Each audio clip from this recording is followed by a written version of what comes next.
as you all see that.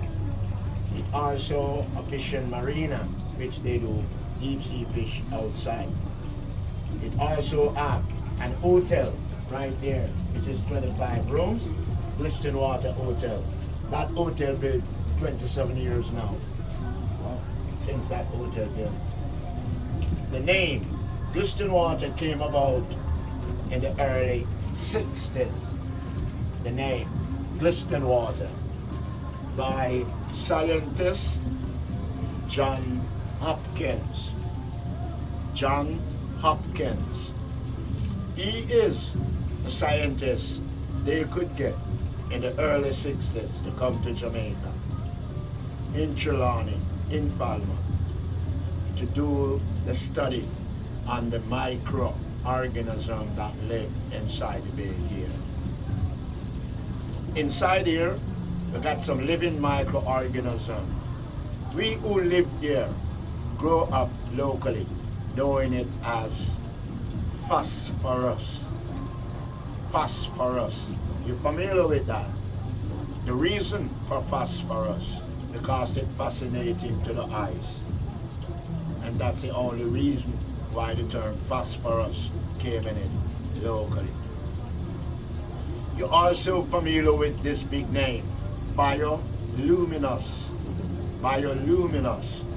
The reason for bioluminous, because it illuminates by any movements. Anything that moves in it is illuminated.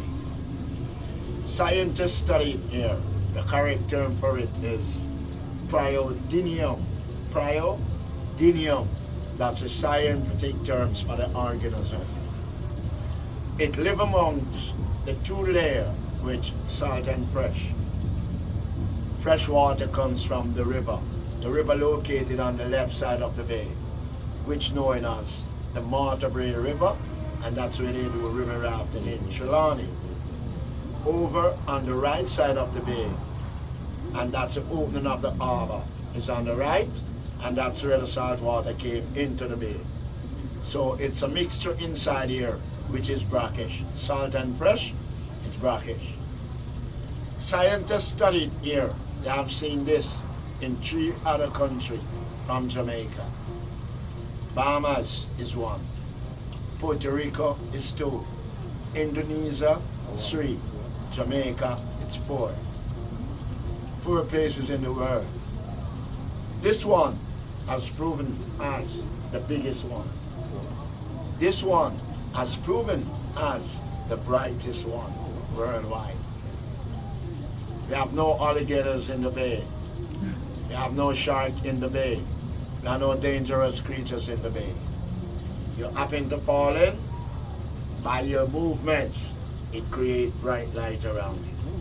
So no one get lost, no one get taken away here. Okay? Okay. The microorganism, it lives in a gel.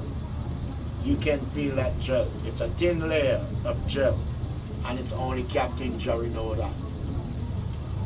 During the day, when the sun is out, that gel comes to the surface and it absorbs the energy of the sunlight. The more energy it gets during the day, it's a much brighter glow of light they produce at night in the dark. So the hotter the day is, the brighter it can be. The duller the day gets, it's the duller the day can be. It never ever stops glow, right back till in the morning, all year round. Tonight, you will see the glowing. It's not going to be on the surface. The reason for that, when the wind blows from the east side, it keeps the fresh water on the south side. When the wind drops from the east side, then the fresh water started coming from the south side. Once the fresh water started coming, they automatically fall in on the surface because it don't live in the cold water. It lives in the salt water, which is a warmer layer. We're gonna go along the bay. Gradually, you will see. Ladies and gentlemen, straight history I'm giving you about it. Straight history about it. What I grow up and know of. I'm not making up nothing. Okay? Thank you.